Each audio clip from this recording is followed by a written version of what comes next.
Hi, so I'm gonna keep it really short, and I hope you found or at least tried thinking about your. There's a stray here somewhere, it's stuck.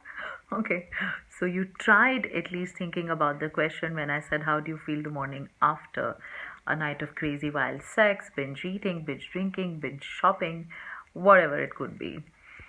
And you don't have to tell me the real answer as long as you accept it within yourself and as long as you are willing to understand why you feel that way. Well, you feel that way because you entered that zone, um, not from a place of feeling complete and whole and happy. So basically, the morning before is going to predict the morning after. Did you enter this place because you chose to, just because it was something you wanted to share with somebody, or you entered this zone, this crazy shopping spree, because you fought with your wife or your husband, and you thought that this is going to be like therapy. A lot of people call it retail therapy. There's a reason for that.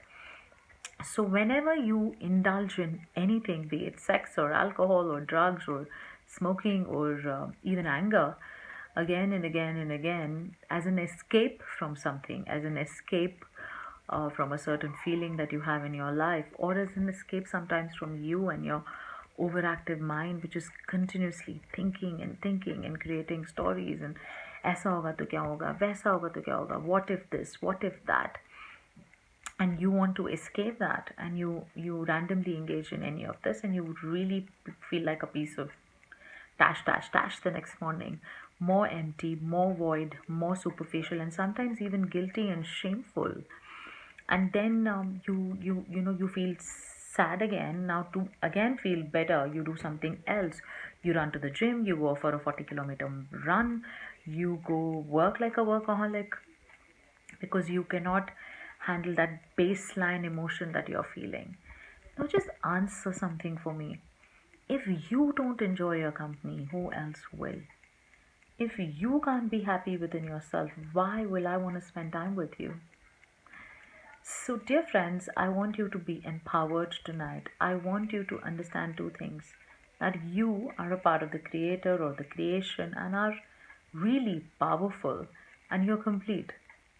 Of course, you have been given this outside materialistic persona, the body, which craves physical intimacy, psychological intimacy, sometimes for social reasons, also, sometimes for financial reasons, dependency, codependency, so many reasons why you engage with outside world activities. But that does not mean that you need to completely lose it, becoming one with these activities. As long as you always remind yourself and tell yourself that, okay, this materialistic Navya is the one who wants to go and party all night, which is fine, there's nothing wrong with it. But she can do so from a place of happiness. She can do so because she wants to do so. She doesn't need to do so to run away from sadness or pain or loneliness, because that's not happening. That ain't happening. Um, and when she starts realizing that her baseline emotion is happy, then whatever she does out around it will always also be happy. When her baseline emotion is one of feeling incomplete all the time, and she is using outside sources to fulfill her, whether it's sex or a boyfriend or marriage or work or shopping or alcohol or whatever, when she's using outside sources to feel fulfilled and complete, is when she's going wrong.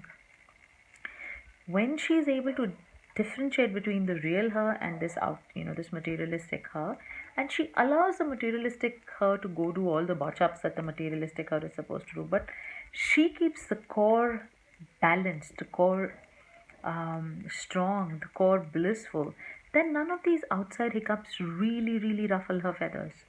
They ruffle a little bit of outside feathers, but not at the core. And so her baseline emotion is always balanced. It doesn't go crazy like this in happiness, it doesn't go down crazy in sadness. It kind of flicks a little but keeps coming back to the baseline. And of course, I'm sure Buddha's was just like that, right? And we are not Buddha. So it's okay for the little flicks as long as we know there's a flick and we need to go back to the baseline emotion, which is of being complete, which is of being a whole entity, which is of being a happy, happy, happy, happy creature. The moment that becomes your baseline, everything else will not flicker a lot, and obviously there'll be that much balance. So for me, all emotions are good. Becoming one with that emotion and identifying with that emotion and going crazy and losing yourself in that emotion is not good. So, whether it's joy or sadness, whether it's anger or happiness, whether it's bliss or jealousy, they're all just emotions. Keep maintaining your baseline. Now, the moment you start maintaining that baseline, you will be, and your morning after will become just like your morning before, right? Now, if the morning before you were in any case joyous and happy and just grateful for life and enjoying every minute and saying hello to the sun and chirping with the birds and just smiling for no reason at all, the morning after is also going to be pleasant.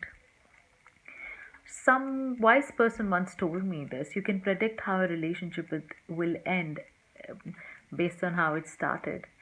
So, obviously, how you will feel the morning after will depend on how you were feeling the morning before. So, work on the morning before. Don't run towards the morning after to feel good. If you are feeling great and happy the morning before, you will feel great and happy the morning after. Similarly, when you enter relationships from a place of wholeness, completeness, and you don't expect the other person to carry your emotional burden, like a kachar. Kachar is a donkey in Hindi. Then he or she likes to be in your company because they're like, oh wow. Of course, you may have a few issues where you may want your partner's support and you may discuss it with them, but you're not emotionally piling on to them all the time because you really don't know if they can handle that much of baggage or not, and they may just get bogged down with it. And when you are happy and pleasant, they are more attracted to you. So rather than running to other people to make you happy, be so happy within your life. Be so joyous that it reaches your eyes, and there's this twinkle and this aura that you have created, which attracts everybody. Everybody wants to spend time with you, everybody wants to talk to you, everybody wants to get to know you better. Of course, some people may get intimidated because you may come across as a forever bright star to them, and they may be like, oh my god, this person is too good for me, and they may run away, which is okay. Which is okay. So start entering all activities, whether it's relationships or sex or drinking or eating, from a place of completeness. Then you will feel great after you've indulged in them. Number two, do not do things because you need it. Do not talk to a man because you need to get married at a certain age. Talk to him because you like him. Talk to him because you find something in him worth exploring. Talk to him because every time you think of him, it brings a smile to your face. Talk to him because you look up to him for something. Talk to him because you are happy and you want to share that happiness with him. So, whenever you start taking your decisions from a place of equality, you're going to do well and not needing. I mean, one guy once told me, oh my god, I really don't think you love me because you're so kind of happy within yourself. I told him, isn't that a good thing? Do you want me to be with you because I'm desperate for a man in my life, or do you want me to choose you out of the many men who want to be with me because I want to share my happiness and joy with you? What is more important, my wanting to spend time with you consciously, or my needing, like a dependency, to spend time with you? So I think when you realize that, all your morning afters are going to be like your morning befores. So let us together work on the morning before aspect of it, which is totally in our hands. How we feel, how we grow, how we identify with emotions, how we either become emotional wrecks or we become these, beautifully balanced human beings. Bye bye. Thank you.